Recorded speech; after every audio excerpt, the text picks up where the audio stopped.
some of the oldest people in the Bible actually lived to be about 1,000 years old, right? But the thing is, they didn't go by the sun; they went by the moon, because the moon goes around the Earth once every 28 point something days, And when you take 365 days in a year and you divide it by 28 days per moon cycle, you get 13 point something moon cycles per year, 13 moon cycles a year. Well, we have 12 months in a year? I don't know. I just blame idiots of the past. But there's 13 moon cycles in every year, right?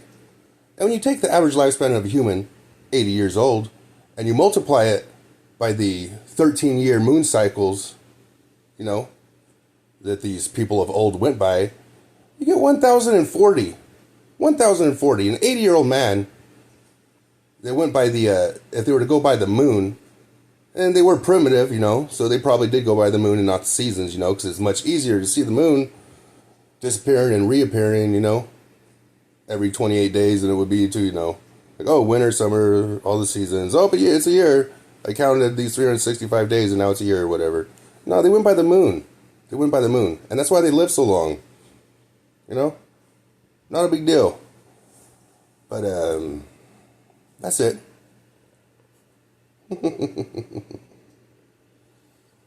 And if, look at it this way, Look at it this way. A lot of those people from those ancient times, they weren't really educated like we are today, They didn't have calendars and stuff like that. So their concept of time was different, Their concept of time was the lunar calendar. Every cycle was a year. When their baby was 1 year old from the sun, the Earth went around the sun once.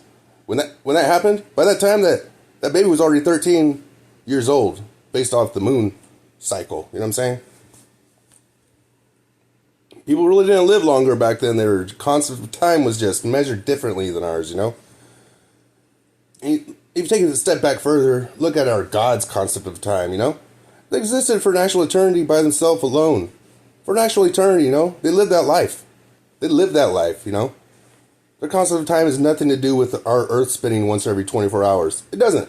They begin, they end. That's a day, You're going to look at it as like your entire life's a day. You're born, you die. Haven't died yet, But you're going to die. And when that happens, your entire day, your entire life, that's one day to God. You know what I mean? Your day of life. The day of life. And look like this. It took 4 billion years for life to evolve on this planet. You know how long that was to our God? That was one day. Because they began it, something. They obviously used whatever evolution is and, destiny also. And that was a day. The whole process of 4 billion years, that was a day. And the 300,000 years that our species existed in the with the tribal lifestyle, Adam and Eve times where we, walked around buck-ass naked and ate fruit, nuts, and animals and drank from the river and the springs and, just enjoyed life. Built fires, walked around with spears and shit, Clubs, tied rocks to sticks with our long hair that we turned into rope, Different things like that, When we're living in Adam and Eve times, those 300,000 years, And, the Bible says whatever it says. But for 300,000 years, people lived in Adam and Eve times.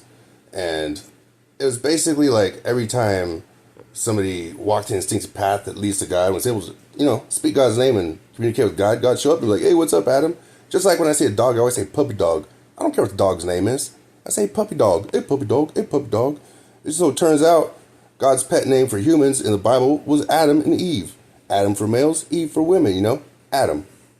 And, look like this, the whole tribal life, the last time that signified the end of Adam and Eve times for humanity, when Adam, the human of the time when civilization began, called out God's name. I was like, hey, God. And God showed up. And God was like, whoa, what's up with them clothes? Why you got those clothes on, And I'm like, like we know that we're covering up our bodies because we now know of good and evil, you know, because we figured out who you are, God, you know, and how you judge everything. And it turns out that, you know, God, you know, you find women's breast and the naked and everything else and the naked man body, you know, evil, and you don't want to see it, you know, because it's evil.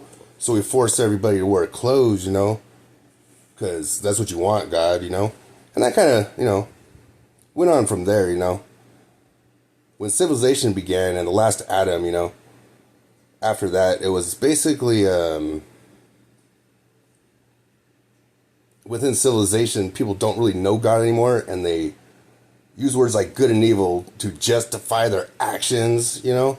Like, oh, that's evil, that's good. That's God would think that's evil, so, you know, I'm going to do stuff, and God would think that's good, you know, so I'm going to leave it alone. You know? And that kind of signifies the end of Adam and Eve times, because people, you know, when we left God's creation, you know, we were no longer educated by God's creation because we didn't observe God's creation. So we're living in civilization and, you know, living in boxes and whatnot and doing stupid jobs to get money so that we can survive, you know. So we're not getting the instinctive education needed to strengthen the mind to answer all the questions and follow the instinctive path that leads to God anymore, you know. And we're using words like good and evil when we don't even fully know who God is, you know, because we're still on the path to God, and we're judging people with words like good and evil based on how we think God would judge that person at our current understanding of who God is, but nobody really knows who God is, you know, anymore, because we're civilized and nobody really follows the instinctive path to the end. They don't reach the end anymore. In any case, that's it.